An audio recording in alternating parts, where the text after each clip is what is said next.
ओम शांति। वाणी है आज की 15/3/2022 की। सारे मुरली का मीठे बच्चे, तुम्हें ऐसा बाप मिला है जो बाप, टीचर, सद्गुरु तीनों ही एक है। इसलिए अब भटकना छोड़ सच्ची सच्ची कमाई में लग जाओ।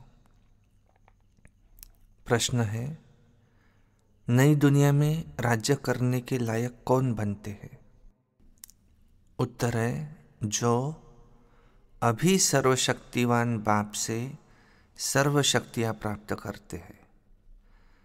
तुम बच्चे रूहानी वॉरियर्स हो, बाप की मत पर अपनी राजधानी स्थापन कर रहे हो। बाप तुम्हें श्रीमत देते हैं कि योग बल से तुम विजय प्राप्त करो।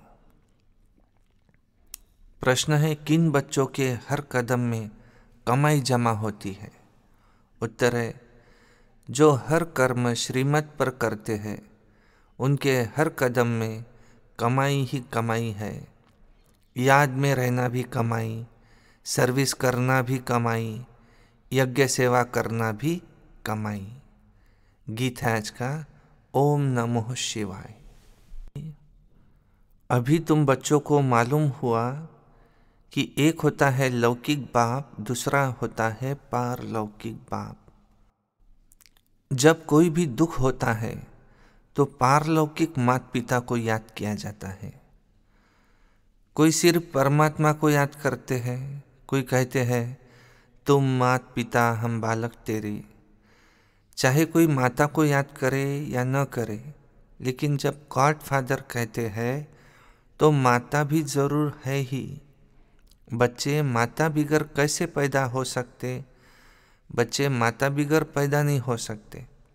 तो पारलौकिक माता पिता है जिनको याद किया जाता है, तो जरूर वह कुछ सुख देकर गए हैं। याद आता है भारत सुखधाम था, स्वर्ग था। लौकिक माँ बाप से दुख मिलता है, तब तो पारलौकिक को याद किया जाता है, क्योंकि उनसे बहुत सुख मिलता है। नरक में है तब तो याद करते हैं, फिर से स्वर्ग में जाकर सुख घनेरे पावे। गुरु लोग तो कह देते हैं जब तब भक्ति आदि करो। बाबा तो ऐसी मत नहीं देते हैं। लौकिक बाप तो कहेंगे पढ़ने के लिए टीचर के पास जाओ। फिर वानप्रस्थ अवस्था होंगी तो कहेंगे गुरु के पास जाओ। बाबा तो तुमको ऐसे नहीं कहते। देखो लौकिक और पारलौकिक में कितना फर्क है। वो कितना भटकाते हैं। ये तो कहते हैं मैं तुम्हारा बाप भी हूँ, टीचर भी हूँ, गुरु भी हूँ, तो फिर तुमको भटकाऊंगा कैसे? ये तो तीनों ही खुद है, इसलिए इनको याद करते हैं। मनुष्य तो भक्ति मार्ग में बहुत धक्के खाते हैं, ज्ञान मार्ग में धक्के खाने की बात नहीं है। ये भक्ति और ज्ञान दुख और सुख का खेल बना हुआ है, जो बच्चों को समझाते हैं। हद का टीचर हद की पढ़ाई पढ़ाते हैं। बाबा कहते मैं बेहद का टीचर हूँ, तो तुमको बेहद की पढ़ाई पढ़ाता हूँ। अब तुम जानते हो यहाँ है मृत्यु लोक, वो जो पढ़ाई पढ़ाते हैं पुरानी दुनिया के लिए, और हम जो कुछ पढ़ते हैं नई दुनिया के लिए। यह दुनिया दिन प्रतिदिन पुरानी होती जाती है, इसमें सुख कभी भी मिलना नहीं है। सुख और दुख यह खेल कैसे बना हुआ है, यह बाप ही बैठ समझाते हैं। बाप आत्माओं से बात करते हैं कि बच्चे तुम ही सुख में थे, फिर जब रावण की प्रवेशता होती है तो धीरे धीरे दुख शुरू होता है। फिर कल्प के संगम पर आकर मैं तुमको सुख में ले जाता हूँ। भी तुम्हारी बुद्धि का ताला खुला हुआ है। जो कुछ जानते हो यह सब बातें यथार्थ है। यह बाप के सिवाय कोई सुना नहीं सकते। बाबा ही आकर तुम बच्चों को सुख देता है। अभी तुम जानते हो आत्मा अविनाशी है, ये शरीर तो बदलना पड़ता है। परमात्मा भी परमात्मा है, उनका नाम है शिव। जो सभी मनुष्य मात्र है उनका रचयिता है।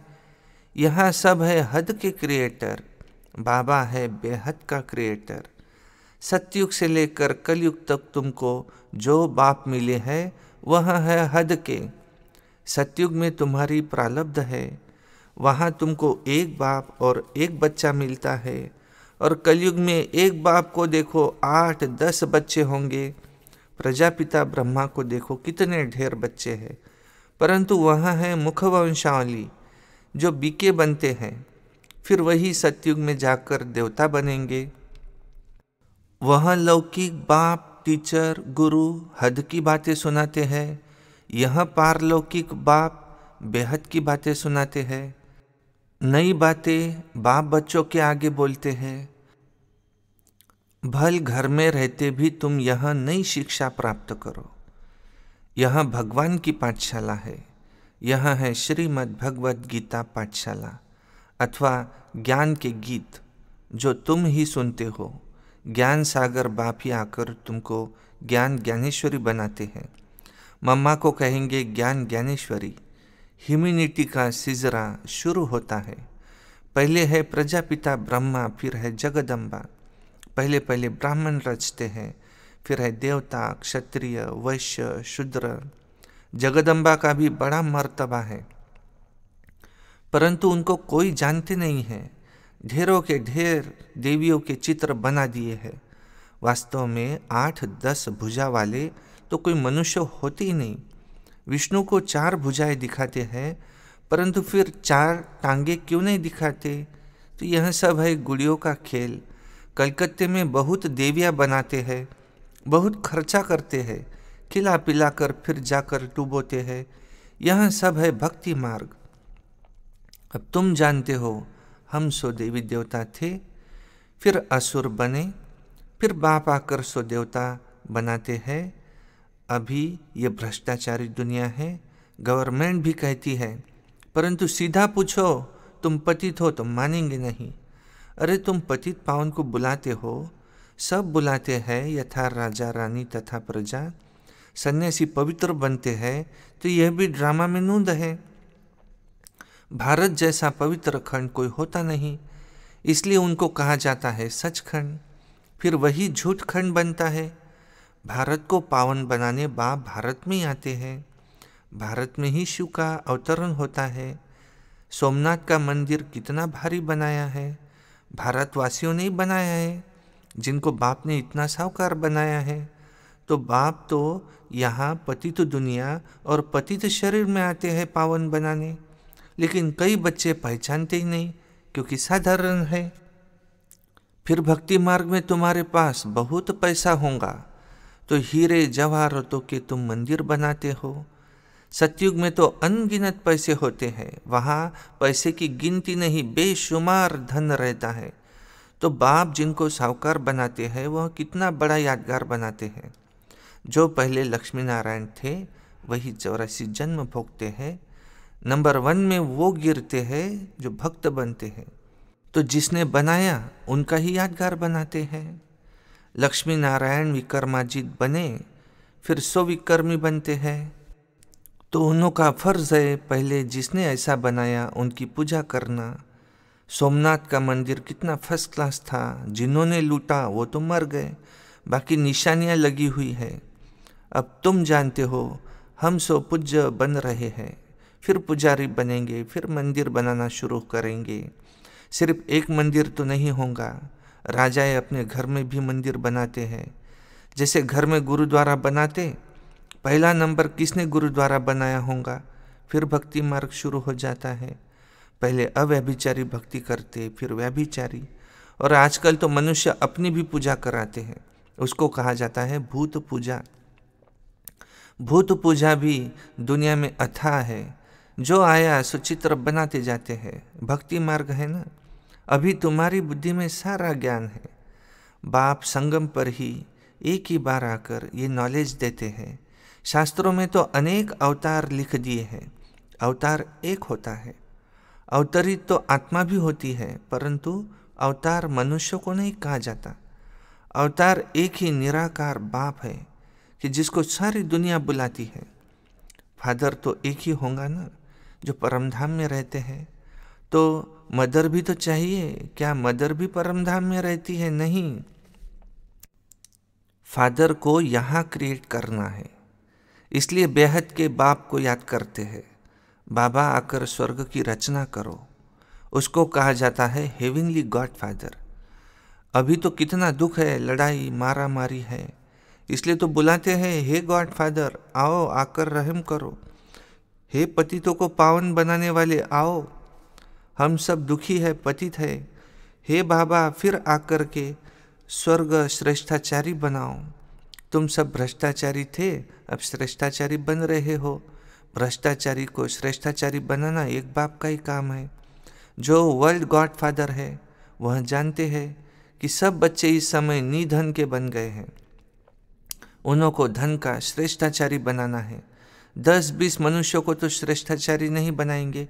भारत जो श्रेष्ठाचारी था तो डीटी गवर्नमेंट थी, अब रावण राज्य है तो 5 विकारों की प्रवेशता है। भगवानुवाच है, एक निराकार को ही भगवान कहा जाता है। को खंडन करने से सब शास्त्र खंडन हो जाते हैं।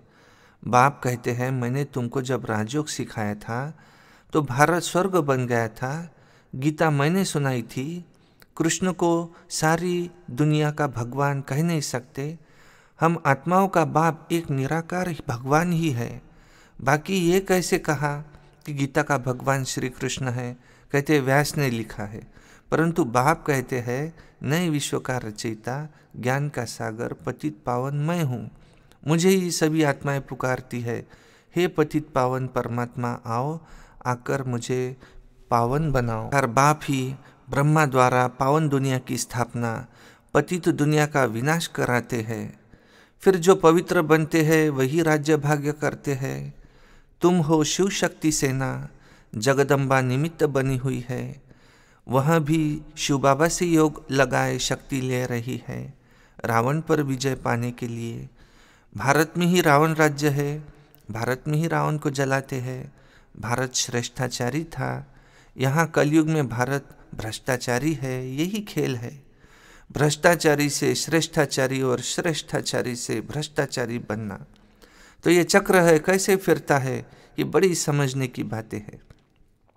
तुम बच्चे जानते हो हम सब कुछ करते हुए भारत को स्वर्ग बना रहे हैं बाप की श्रीमत पर।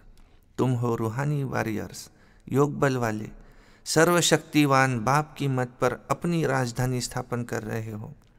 और बाप तुम्हें मत देते हैं, योग बल से तुम विजय पा सकते हो। तुम्हें योग में रहना है, यह भी कमाई है। यज्ञ सर्विस करना है, यह भी कमाई है। और सब चल रहे हैं मनुष्य की मत पर, और तुम हो सर्वशक्तिवान बाप की मत पर।